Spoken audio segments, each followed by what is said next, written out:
Mesdames, Messieurs, bonsoir et bienvenue dans ce bulletin d'information. D'abord, cette information, affaire Bofa Bayotte, René Capin-Bassène, un des détenus, réclame selon lui une grève de la faim illimitée. Il réclame son procès et dénonce sa détention depuis 4 ans sans aucun procès. Selon lui, une partie de ses co-détenus ont été libérés il y a de cela quelques semaines alors qu'il reste détenu en prison sans aucune explication. Aliou Cissé, un avenir radieux avec les Lions après le sacre continental. Et le ministre des Sports a fait une révélation de taille devant le jury du dimanche. Matar Ba se dit favorable à une revalorisation salariale du coach de l'équipe nationale. L'invité du JDD confirme que le technicien français Hervé Renard toquait à la porte de la tanière, mais on ne change pas une équipe qui gagne, déclare Matar Ba au micro de Mamoudou Bakane. C'est des probabilités, mais on n'en est pas encore là. De par le sérieux de Aliou Cissé, il ne parle pas encore de ça. Il accompagne le peuple dans cette joie-là et il pense en tout cas au prochain match. L'État du Sénégal est disposé à lui faire une revalorisation. Mais quand on revalorisait son salaire, il n'y avait pas de trophée. Pourtant, on l'avait fait. Et aujourd'hui, il y a le trophée. Parce qu'on a trophée. quitté 9 millions jusqu'à 15. Aujourd'hui, il y a le trophée. Et aujourd'hui, il y a le trophée. C'est tout à fait normal. Si on ouvre des négociations, dans la mesure du possible, le Sénégal ne se priverait pas d'accompagner son fils qui fait un excellent travail. Et vous n'êtes pas dans la perspective de le changer? Mais on ne change pas un entraîneur qui décroche la Coupe du Monde. Je m'attendais à cette réponse. On n'y pense pas avant son retour. Très bien. Hervé Renard a-t-il eu à toquer à la porte de l'équipe nationale? J'aime pas faire dans la langue de bois. Hervé Renard, je n'ai pas eu directement de contact avec lui, mais j'ai eu des échos comme quoi il ne rejetterait pas d'être un sélectionneur de l'équipe nationale du Sénégal. Mais puisque moi je suis avec Aliou Cissé, je suis le ministre qui a signé pour approuver le contrat qui lie la fédération à Aliou Cissé, je suis toujours resté, je n'ai jamais été dans une dynamique de recuser Aliou Cissé ou bien de le virer. Parce que je ne peux pas le faire d'ailleurs, c'est un agent de la fédération et la fédération a été toujours solidaire à Aliou Cissé.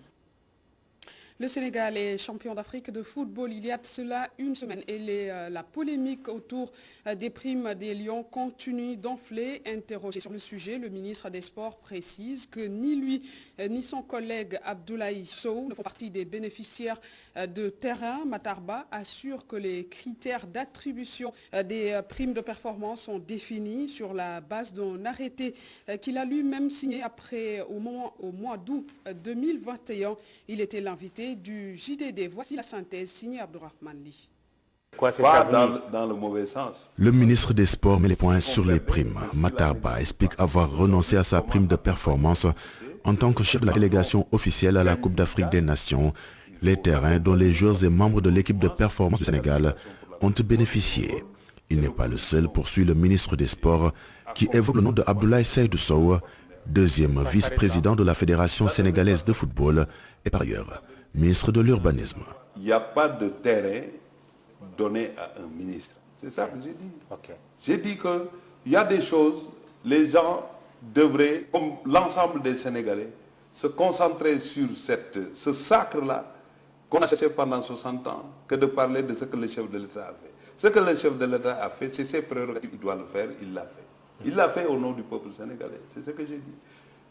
Moi, ce qui me concerne, c'est le groupe de performance, c'est le budget qui a été monté et géré par le ministère des Sports et tout a été fait légalement.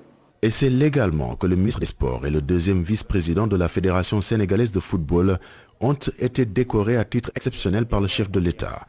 Grâce à ses pouvoirs discrétionnaires, Macky Sall leur a octroyé des primes spéciales qui n'ont rien à voir avec les primes de performance déterminées par un arrêté signé par le ministre des Sports il y a de cela 6 mois. Qui est composé de l'encadrement technique, le staff médical, les agents administratifs et les joueurs. Il y a une procédure pour y arriver parce que tout est sanctionné par un arrêté. Avant même qu'on mette des noms, c'est des profils qui sont visés par l'arrêté que j'ai signé le 10 août 2021. Le ministre que je suis, j'ai lu quelque part quelqu'un dire que le ministre m'a enlevé la délégation officielle. Le ministre n'a pas le pouvoir d'enlever quelqu'un de la délégation officielle, quelqu'un qui est choisi par la fédération concernée. Parce que quand on dit vous avez droit à 28 joueurs, vous nous amenez 28 joueurs. Le ministre ne peut pas dire que ce joueur ne me plaît pas, il ne sera pas dedans. Il ne peut pas dire aussi que ce vice-président ne me plaît pas, il ne sera pas dedans. Le contrôle est permanent au ministère des Sports. Matar Ba précise que décaisser de l'argent n'est pas une mince affaire, car les organes de contrôle habilités veillent à l'utilisation transparente des fonds. Il faudrait avoir beaucoup plus. Et quant aux retrouvailles politiques autour des Lions du football, cela ne devrait pas s'arrêter là. C'est l'avis du ministre Matar Ba. Un gouvernement d'union, il se veut prudent sur une telle perspective. L'invité du JDD, maire également de Fatick, estime que la concertation doit être permanente entre le pouvoir et l'opposition. Écoutons-le au micro de Mohamed Murakan. Ça ne devrait pas s'arrêter. Ah oui? Parce que ça, ce n'est pas le premier acte que le chef de l'État a posé. Il faut quand même, des fois, dire la vérité n'a rien à voir à faire de la politique politicienne. Ce n'est pas la première fois que le chef de l'État appelle l'ensemble des forces vives de la nation à un dialogue, à une discussion, à ce que tout le monde se rencontre pour l'intérêt général. Il l'a refait et tout le monde a regardé, tout le monde a vu. Oui. Et je pense que c'est un nouveau départ pour le pays. Oui. Nous sortons, doit aboutir à quoi? Ça doit aboutir à une concertation permanente, à une manière, en tout cas à faire de sorte que les Sénégalais puissent faire toujours la part des choses. Oui. Que les Sénégalais soient en permanence ensemble pour l'intérêt général.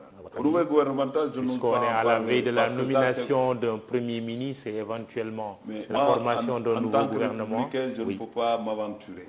Très bien. Parce qu'en réalité, ça sort de mon domaine. Je ne peux pas faire de commentaires là-dessus, mais je sais que le comportement que nous tous nous devons avoir, c'est qu'il faut que nous sachions les limites. Ce qui est pour nous tous, et quand il s'agit de se battre sur le plan politique, chacun peut choisir son camp. Parlons à présent de la crise dans le secteur éducatif. Toujours pas de consensus entre le gouvernement du Sénégal et le G7. D'ailleurs, un 9e plan d'action sera lancé à partir de la semaine prochaine avec une série de débrayages malgré 8 propositions de l'État allant dans le sens de la prise en compte de certaines doléances des enseignants.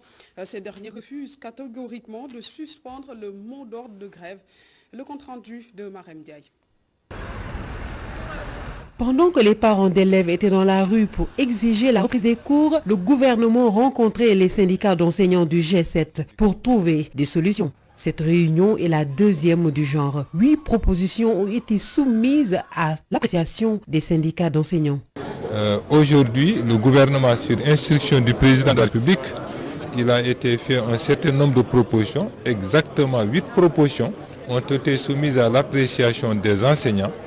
C'est près de 69 milliards d'efforts budgétaires qui seront faits par l'État du Sénégal pour prendre en compte justement les éléments de revendication des enseignants. En plus de ces 8 propositions, les syndicats d'enseignants ont été invités à suspendre leur mot d'ordre de grève. Ces derniers disent niet. Par conséquent, nous, parti syndical, nous avons considéré que nous n'avons pas eu le minimum que l'on voulait entendre du gouvernement. Et naturellement, donc, nous avons tout de suite mis en place un plan d'action qui va courir à compter de lundi prochain. Il s'agira fondamentalement d'une présence passive le lundi dans les écoles, avec port de brassard rouge, d'un débrayage le mardi, mais d'une grève totale mercredi et jeudi prochain. Depuis plus de 3 mois, la grève des enseignants plombe le secteur éducatif. Le bras de fer s'est poursuivi entre le gouvernement et les syndicats d'enseignants jusque-là. Et dans l'actualité politique, l'installation des élus locaux se poursuit par l'Assemblée maire de la commune de Fann. E et Amitié officiellement investi pour un second mandat. Il interpelle tous ses concitoyens à venir travailler ensemble et promet de réaliser à 95% son programme de campagne. Les précisions dans ce compte-rendu signé à l'UNSO. Une ambiance festive dans la cour de la mairie de Fann. E Amitié. Au premier étage, à la salle de délibération plus précisément, se déroule la cérémonie. Le préfet installe Pala Samb pour la 2e fois consécutive. À peine investi, le maire pose priorité de sa gouvernance pour son second mandat dans la commune. Nous avons un programme pour les populations. Nous avons proposé un programme à la population. Nous ferons le tout pour réaliser ce programme-là à 95%. Nous avons aussi proposé dans ce programme la transparence. Donc, chaque semestre, nous ferons une assemblée générale pour édifier la population de la gestion des dépenses de la commune. Def assemblée générale quartier par quartier, wax leen xaalis bi dugg fu mu dugg, fu mu jaar, lan lañ ci réaliser ak lan moo ci des chaque 6 mois. Pour réussir cette mission, Pala Samb invite ses concitoyens à l'union des cœurs et appelle au développement de leur commune. Ku nekk muy majorité comme opposition. Que ce soit la majorité ou l'opposition, j'appelle tout un chacun à l'unité pour le meilleur devenir de notre commune. Personne ne sera exclu.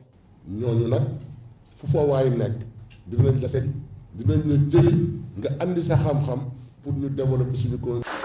Dans cette commune, l'installation du bureau s'est faite dans le respect de la parité, chose rappelée par le préfet au début de son allocution. Pala Samb devient ainsi le premier maire de la commune de Fann.E. Amitié a déroulé 2 mandats successifs.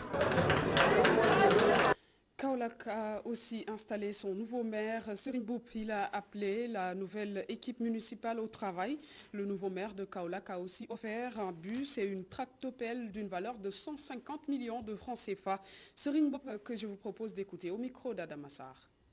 La charge de conseiller municipal ne doit pas être perçue comme une sinécure. La fonction est bénévole et gratuite, mais plutôt comme une sacerdoce au service des populations. Nous devons nous faire tiens le mot du président John F. Kennedy. Ne nous demandez pas ce que notre pays peut faire pour nous, mais plutôt ce que vous pouvez faire pour vous. Ce que vous pouvez faire pour votre pays.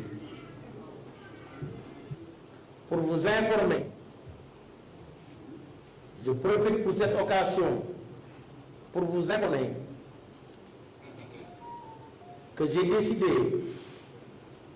d'offrir gracieusement à la ville un bus de 30 places et une pelle chargeur, une bus de 44 places et une pelle chargeur d'une valeur de 150 millions au départ. Vous savez... Direction du nord du Sénégal, nouvellement installé par l'autorité administrative, le maire de Ndioum soutient que cette mandature sera consacrée à la jeunesse de son terroir. Cheikh Oumarane, que je vous propose d'écouter au micro de Momar Alisnian. Aujourd'hui, moi, je suis fier d'être Ndjoumois, je suis fier d'être l'édile de Ndioum et j'ai une obligation de porter, de continuer à porter le flambeau de Ndioum, de le porter très haut. Et j'ai une chance que les autres n'avaient pas. J'ai une chance d'avoir une jeunesse instruite, j'ai une chance d'avoir une jeunesse fière, j'ai une chance d'avoir une jeunesse prête à relever tous les défis, prête à aller au combat. La jeunesse m'a porté à cette victoire. Et je considère que je devrais moi aussi me mettre à la disposition de la jeunesse, parce que c'est l'avenir de notre ville. La priorité pour moi, c'est dans les 2 mois, engager le chantier pour rendre à tous les jeunes du mois leur dignité, de faire de sorte qu'ils participent à la production de richesses dans cette ville. Participerai aussi pleinement, très rapidement, à faire de notre jeunesse une jeunesse qui tend, qui travaille, qui œuvre pour atteindre la performance. Le travail commence déjà, hein. J'ai été réélu, j'ai commencé des chantiers, il faut les terminer. J'ai été auprès de tous les Ndjoumois. J'ai parlé d'un projet de société. Ils ont collé à cela. Ce n'était pas seulement un discours de campagne, mais un engagement solennel pour Ndjoum et pour le département de Podor. Et voilà, c'est la fin de ce bulletin d'information. Merci de l'avoir suivi. Dans un instant, la suite de la Totale Dimanche avec Adama Anouchkaba. Bonne suite des programmes sur ITV.